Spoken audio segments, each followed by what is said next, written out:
Relevant date. Relevant date बहुत ही ज़्यादा important है क्योंकि अपने को रिफंड तब भी अलाउड होता है जब हम रेलिवेंट डेट के विद इन द 2 ईयर्स हम अपना रिफंड क्लेम फाइल कर देते हैं। अगर आपने refund claim with in the 2 years file नहीं किया तो आपको रिफंड अलाउड नहीं होगा।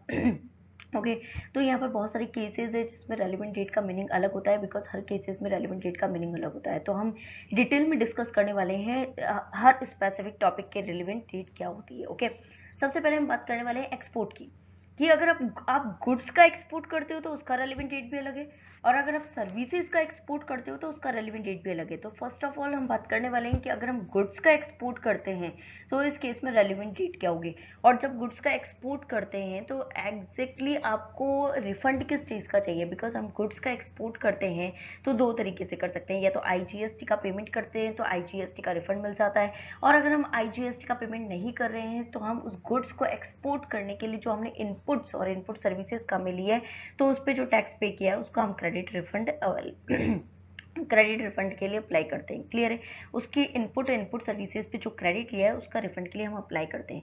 एग्जैक्टली अब यहाँ पर हम फर्स्ट टॉपिक जो बात करने वाले हैं वो गुड्स के एक्सपोर्ट किया हमने गुड्स का और उसके रिफंड, यानी उस गुड्स को बनाने के लिए हमने जो इनपुट्स और जो इनपुट सर्विसेज का मिली थी उस पर जो टैक्स है, उस पर जो इनपुट टैक्स क्रेडिट है उसका हमें क्या चाहिए, रिफंड चाहिए।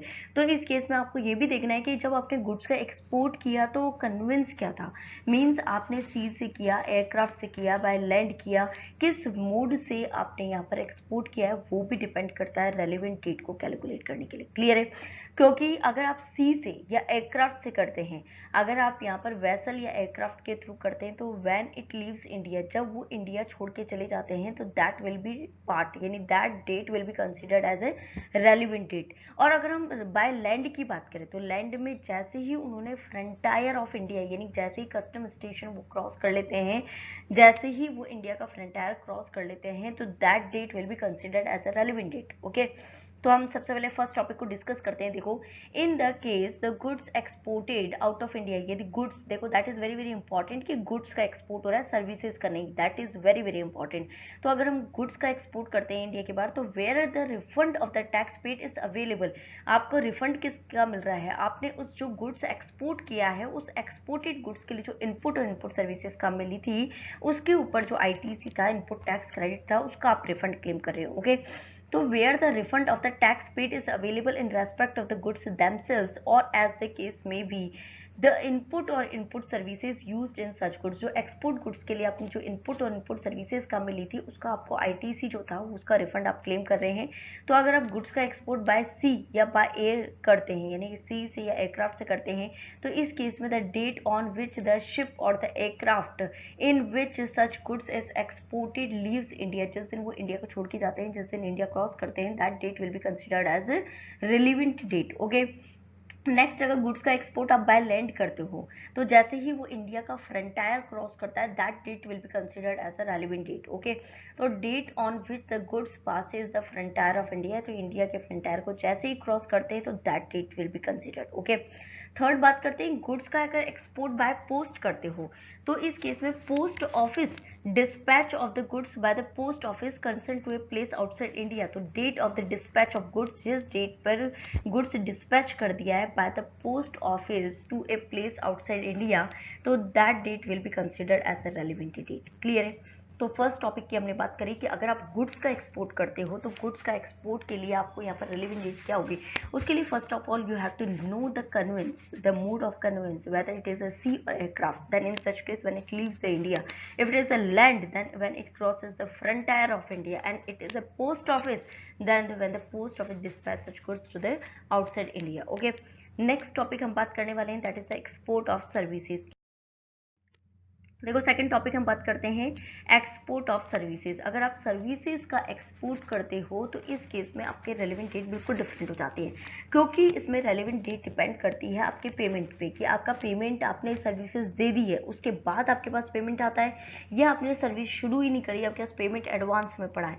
तो डिपेंड करता है आपके पेमेंट के ऊपर कि आपके रेलिवेंट डेट क्या होगी। देखो अगर आपने सर्विसेज कंप्लीट कर दी और अभी तक पेमेंट ही नहीं आया है, सर्विसेज आप कंप्लीट कर चुके हैं और अभी तक पेमेंट नहीं आया, तो जिस डेट पर पेमेंट आएगा, the date of receipt of payment, that date will be considered as a relevant date. But sometimes कभी कभी क्या होता है, सर्विसेज जब हम एक्सपोर्ट करते हैं तो उसके रिगार्डिंग अपने को एडवांस पेमेंट आ जाता है। इवन अभी तक हमने यहाँ पर सर्विसेज नहीं दी है और हमारे पास एडवांस पेमेंट आ गया है, तो एडवांस पेमेंट के केस में जिस डेट पर आप इनवॉइस इशू करोगे, that date will be considered as a relevant date. Okay, तो रेलिवेंट डेट सर्विसेज, जब हम एक्सपोर्ट ऑफ सर्विसेज करते हैं, यानी सर्विसेज का जब एक्सपोर्ट करते हैं तो रेलिवेंट डेट का मीनिंग अलग होता है। तो उसमें रेलिवेंट डेट का क्या मीनिंग होता है, क्लियर है आप सभी को?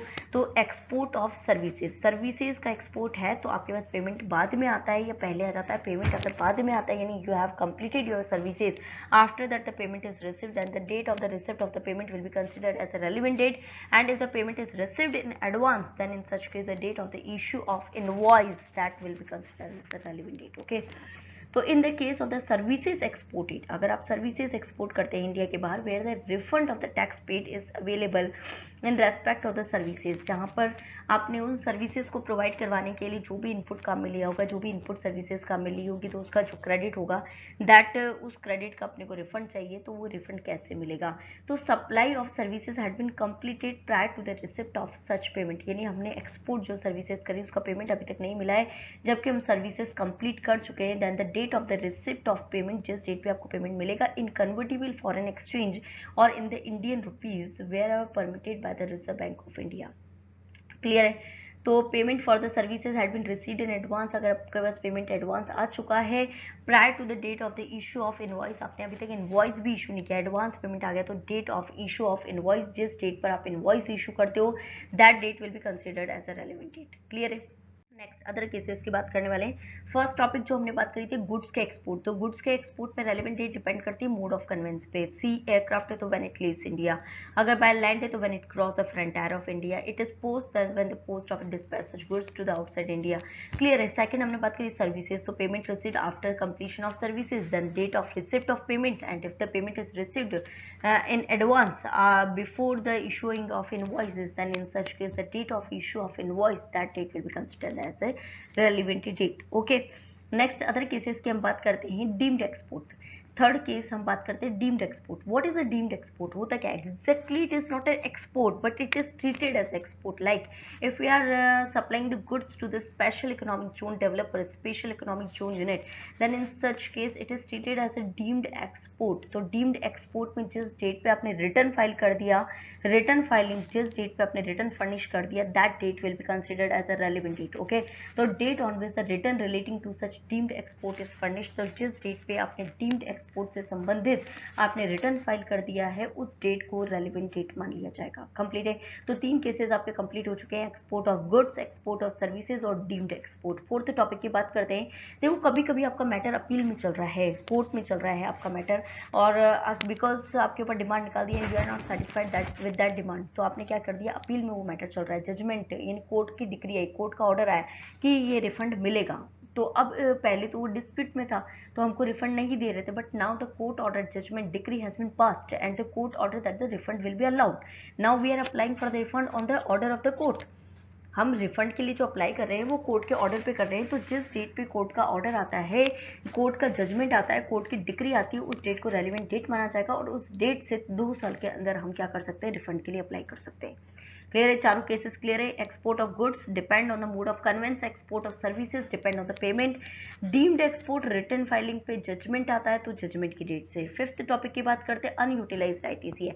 समटाइम्स इलेक्ट्रॉनिक क्रेडिट लेजर में आपके पास क्या है कि आपके कैश लेजर क्रेडिट लेजर में बैलेंस रखा हुआ है, you are not utilizing that balance, आपके वो बैलेंस काम भी नहीं आ रहा है, तो अनयूटिलाइज्ड आईटीसी पड़ी हुई है, तो इस केस में उस unutilised input tax credit electronic credit ledger में जो पड़ी हुई है उसका आप रिफंड क्लेम कर सकते हैं।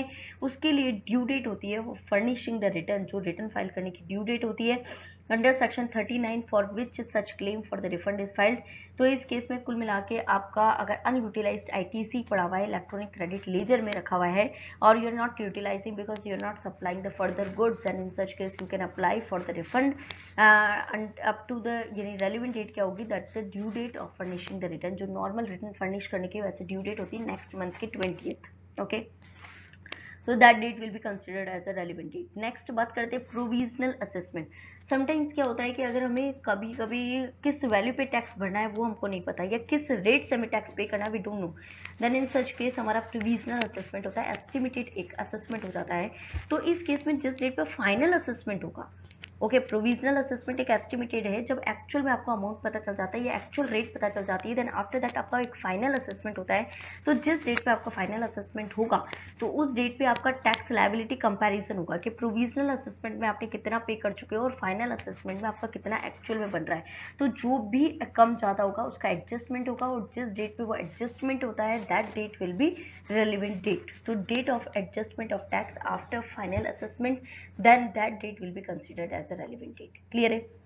नेक्स्ट, अगर समटाइम्स सप्लायर यहाँ पर सप्लायर रिफंड के लिए अप्लाई नहीं करके रेसिपिएंट यानी अदर पर्सन रिफंड के लिए अप्लाई कर रहा है, तो इस केस में क्या होगा, अगर सप्लायर के अलावा यहाँ पर रेसिपिएंट या कोई अदर पर्सन जैसे जॉब वर्कर, अगर कोई अदर पर्सन यहाँ पर अप्लाई कर रहा है, तो इस केस में the date of the receipt of such goods to the recipient, जो पर्सन यहाँ पर रिफंड के लिए अप्लाई कर रहा है उसके पास वो गुड्स और सर्विसेज जिस डेट पे रिसिप्ट हो जाती है, that date will be considered as a relevant date. Okay, और इनके अलावा जो 7 केसेस हमने पढ़े हैं, जैसे गुड्स का एक्सपोर्ट हो गया, सर्विसेज एक्सपोर्ट हो गया, डीम्ड एक्सपोर्ट हो गया, जजमेंट हो गया, यहाँ पर अनयूटिलाइज्ड आईटीसी है, हमारे पास प्रोविजनल असेसमेंट है, सप्लायर नहीं लेके रेसिपिएंट आईटीसी ले रहा है।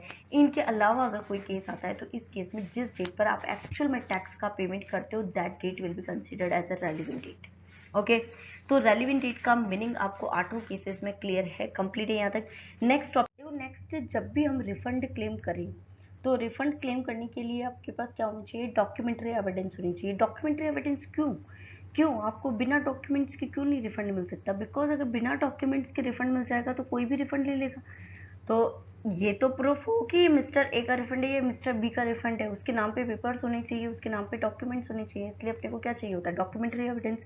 तो documentary evidence for filing the refund claim, आपको यहाँ पर कभी भी रिफंड फाइल करना है तो आपके पास क्या होनी चाहिए, डॉक्यूमेंट्री एविडेंस होनी चाहिए, डॉक्यूमेंट्स अवेलेबल होनी चाहिए। सेक्शन 54 सबसेक्शन 4 ये बोलता है CGST एक्ट का कि जो भी आप एप्लीकेशन लगाओ रिफंड के लिए, जो भी आप डॉक्यूमेंट्स लगाओ रिफंड के लिए, साथ में डॉक्यूमेंट्री एविडेंस भी लगाओ, उसमें एविडेंस, ठीक है। Such documentary evidence as may be prescribed to establish, ये ध्यान में रखने के लिए, that a refund is due to the applicant. ये डॉक्यूमेंट्री एविडेंस इसलिए लगाए जाते हैं ताकि अपने को ये पता चल जाए कि एक्चुअल में ये रिफंड इसी एप्लीकेंट को ड्यू है, ये किसी और का नहीं है, ताकि अनजस्ट एनरिचमेंट ना हो। अनजस्ट एनरिचमेंट का मतलब किसी और का रिफंड किसी और अदर पर्सन को ना चला जाए। ओके, एकदम सही तरीके से रिफंड मिले, सही तरीके से एलोकेशन हो, इसके लिए यहाँ पर डॉक्यूमेंट्री एविडेंस आपसे कलेक्ट किए जाते हैं। ओके, देखो, सच डॉक्यूमेंट्री और अदर एविडेंसेस, जो भी डॉक्यूमेंट्री अदर एविडेंसेस होते हैं including the documents referred in the section 33 as the applicant may furnish to establish that there is no unjust enrichment. यहाँ पर डॉक्यूमेंट्री एविडेंस इसलिए कलेक्ट किए जाते हैं ताकि कोई अनजस्ट एनरिचमेंट ना हो। अनजस्ट एनरिचमेंट का मतलब होता है कि किसी और पर्सन का टैक्स किसी और को रिफंड ना मिल जाए, लाइक मिस्टर ए ने तो टैक्स पे किया है और मिस्टर बी को रिफंड मिल रहा है, तो इट इज़ नॉट पॉसिबल। तो यहाँ पर क्या होता है कि ऐसा नहीं कि टैक्स का बर्डन तो किसी और ने लिया है और रिफंड कोई और ले जा रहा है। अगर ऐसा होता है तो उसको बोलते हैं अनजस्ट एनरिचमेंट। अगर टैक्स का बर्डन कोई और बोन करता है और रिफंड कोई और ले जाता है तो उसको बोलते हैं अनजस्ट एनरिचमेंट। तो ऐसा नहीं हो इसके लिए आपसे डॉक्यूमेंट्री एविडेंस कलेक्ट किए जाते हैं। तो यहाँ पर the amount of tax if any paid on such tax और any other amount in relation to which such refund is claimed was collected और पेड बाय हिम, यानी इसका मतलब जो रिफंड ले रहा है उसी ने टैक्स कलेक्ट किया, उसी ने पे किया है, ये इस बात का प्रूफ होता है। And the incidence of such tax and interest had not been pass to any other person, इसका मतलब उसने टैक्स का जो बर्डन है खुद नहीं लिया है, किसी और पे पास ऑन नहीं किया है। अगर वो किसी और पे पास ऑन कर लेगा तो खुद रिफंड नहीं ले सकता है। कंप्लीट है, रिफंड केवल वही पर्सन ले सकता है जिसने एक्चुअल में टैक्स का बर्डन क्या किया है, लिया है। तो डॉक्यूमेंट्री एविडेंस क्यों लिए जाते हैं, ताकि ये इस बात का प्रूफ हो जाए कि ये जो रिफंड है एक्चुअल में इसी पर्सन से बिलोंग करता है और इसी पर्सन ने टैक्स को बोन किया है और इसी पर्सन को रिफंड मिलना चाहिए, इस बात के डॉक्यूमेंट्री एविडेंसेस कलेक्ट किए जाते हैं। नेक्स्ट, रूल नंबर 89 सब रूल 2 ये बोलता है application for filing the refund claim. अगर आप रिफंड क्लेम फाइल करते हैं तो डॉक्यूमेंट्स में, डॉक्यूमेंट्री एविडेंस में क्या लेंगे, डॉक्यूमेंट्री एविडेंस में क्या डॉक्यूमेंट्स लिए जाते हैं ताकि ये प्रूफ हो जाए कि that refund is belongs to particular such person. तो इस केस में रूल 89 सब रूल 2 में बता रखा है कि कुछ अपने को यहाँ पर डॉक्यूमेंट्स बता रखे हैं। Application for filing the refund claim shall be accompanied by any of the documentary, any one of the documentary evidences. ठीक है, cases where the refund is on the account. अगर आपको जो रिफंड मिल रहा है ना वो किस कारण से है, पहला अगर कोर्ट के जजमेंट के कारण है या कोर्ट की डिक्री के कारण है, तो इस केस में कोर्ट ने जो ऑर्डर पास किया है उसकी कॉपी आप अटैच कर दो डॉक्यूमेंट्री एविडेंस के रूप में, तो आपको वो रिफंड मिल जाएगा। ओके, नेक्स्ट है, अगर आप सर्विसेज का एक्सपोर्ट कर रहे हो, सर्विसेज का एक्सपोर्ट करते हो तो आपको यहाँ पर एक तो इनवॉइस का कॉपी डालना है ना, इनवॉइस जिसमें सारा स्टेटमेंट उसका नंबर आ जाएगा, इनवॉइस नंबर। साथ में आपको एक बैंक रियलाइजेशन सर्टिफिकेट भी लगाना है, दो चीजें लगानी है, एक तो इनवॉइस का कॉपी और साथ में एक बैंक रियलाइजेशन सर्टिफिकेट। क्यों होता है, क्योंकि इसमें क्या होता है, सर्विसेज के केस में आपको रिफंड तभी मिलता है जब आपको पेमेंट जो है वो रिसीव हो गया है। जैसे like mister A of India exported the services to the mister B of USA, then bank realization certificate means the Mr. B, the recipient of the services, has made the payment to the Mr. A, और उसके payment आने के बाद ही आपको refund मिलेगा, otherwise नहीं मिलेगा। तो बैंक रियलाइजेशन सर्टिफिकेट से ये प्रूफ होता है कि रेसिपिएंट से सप्लायर को अभी पैसा आ चुका है। गुड्स के केस में ऐसा जरूरी नहीं है, बट सर्विसेज का अगर आप एक्सपोर्ट करते हो तो उस केस में आपको बैंक रियलाइजेशन सर्टिफिकेट लगाना पड़ेगा।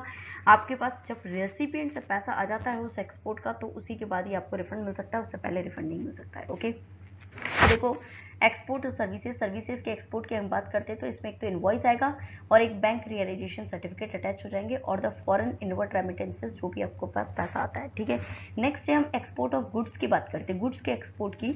तो ए स्टेटमेंट कंटेनिंग द नंबर, इसमें क्या होता है, इसमें भी वही इनवॉइस जाएगा, साथ में शिपिंग बिल और बिल ऑफ एक्सपोर्ट की कॉपी भी लगा दी जाती है। Shipping bill, bill of export and the number and date of the export invoices. इसमें रियलाइजेशन सर्टिफिकेट की कोई जरूरत नहीं है, ये ध्यान में रखना।